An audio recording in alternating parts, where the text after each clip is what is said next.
সবাই সবার মনোবাসনা কামনা করার জন্য আসে। প্রতি বছর এটা এই ত্রয়োদশী তিথিতে অনুষ্ঠিত হয়। এখানে সবাই স্নান করে, সিঁদুর, তারপরে ধূপকাঠি, মোমবাতি এগুলো জ্বালাই দেওয়ার পরে পুকুরে যার যার মনোবাসনা কামনা করে ঈশ্বরের কাছে প্রার্থনা করে স্নান করে।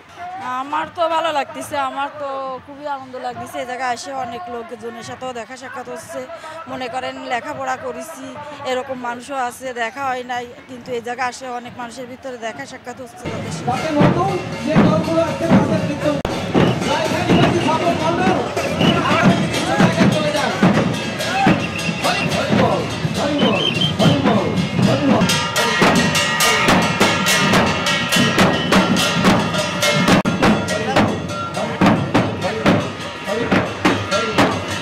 আমরা প্রতি বছর ন্যায় আমাদের এখানে ধর্মীয় মেলা হয়ে থাকে 103তম।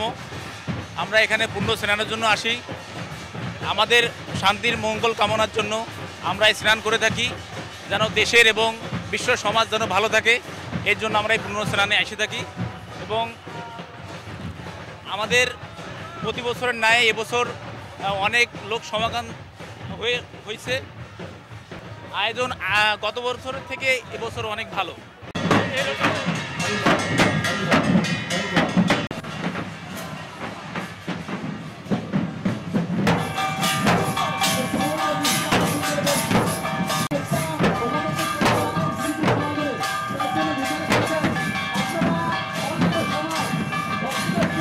লক্ষ্মীখালীতে অনুষ্ঠিত যে বারুণী স্নান ও ধর্মীয় মতুয়া মেলা, এ মেলায় আমি সেই সুদূর নোয়াখালী থেকে এখানে উপস্থিত হয়েছি।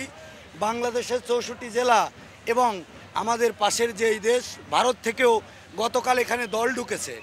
এইভাবে সারা বাংলাদেশ থেকে ভক্তবৃন্দরা হরিনাম প্রেমের প্লাবনে বেশে শ্রীরাম লক্ষ্মীখালীতে উপনীত হয়েছে এবং লক্ষ্মীখালীতে তারা নির্বিঘ্নে প্রবেশ করতে পেরেছে। আপনারা জানেন ইতিমধ্যে বাংলাদেশ সেনাবাহিনী, Bangladesh police, Bangladesh fire service সহ প্রশাসনিক কর্মকর্তাগণ এখানে সার্বিক পর্যবেক্ষণ করছে, যার কারণে নির্বিঘ্নে এই সনাতন ধর্মাবলম্বী মানুষ, মতুয়া সম্প্রদায়ের মানুষ নির্বিঘ্নে মনানন্দে প্রেমানন্দে তারা এই উৎসবে সামিল হয়ে নিজেকে প্রেম স্রোতে ভাসিয়ে দিয়েছেন। জয় হরিবল। আমরা মেলার শুরু থেকে শেষ পর্যন্ত নির্দিষ্ট প্রোগ্রামের মাধ্যমে ব্যাপক পোশাকধারী পুলিশ, সাদা পোশাকে পুলিশ, ডিএসবি, ডিবি সহ সেনাবাহিনী, এনএসআই সমস্ত বাহিনীর সদস্য এখানে মোতায়েন আছে। নিশ্চিদ্র নিরাপত্তার মাধ্যমে আমরা অনুষ্ঠানটা এখন পর্যন্ত আমরা নিরাপত্তা প্রদান করতে পেরেছি। আমার বিশ্বাস শেষ পর্যন্ত আমরা অত্যন্ত নিরাপত্তার সাথে এই অনুষ্ঠান শেষ করতে পারবো। পূর্ণব্রহ্ম শ্রী শ্রী হরিচাঁদ ঠাকুরের 214তম শুভ আবির্ভাব উপলক্ষে শ্রীধাম লক্ষ্মীখালীতে অনুষ্ঠিত হচ্ছে 103তম বারুণী স্নান ও ধর্মীয় মতুয়া মহামেলা। এই ধর্মীয় মতুয়া মহামেলা ও বারুণী স্নান প্রতি বছরের মতো এখানে অনুষ্ঠিত হচ্ছে, কিন্তু অন্যান্য বছরের তুলনায় আমরা একটু উৎসাহ উদ্দীপনা মানুষের মধ্যে বেশি দেখতে পাচ্ছি, যেটা প্রতিফলিত হয়েছিল বিগত 15 দিন আগে মহাতীর্থ শ্রীধাম ওরাকান্দির মাটিতে। সেখানে আমরা নতুন এক জোয়ার দেখেছি, আর আজ লক্ষ্মীখালীতেও আমরা নতুন এক ভক্ত প্লাবন দেখছি। ধন্যবাদ জ্ঞাপন করি, কৃতজ্ঞতা প্রকাশ করি বর্তমান সরকারের প্রতি, কৃতজ্ঞতা প্রকাশ করি সেনাবাহিনীর প্রতি, যারা আমাদের একটি নির্দিষ্ট পরিবেশ সৃষ্টি করার মধ্য দিয়ে এই উৎসব উদযাপনে সর্বতোভাবে সহায়তা করে যাচ্ছেন।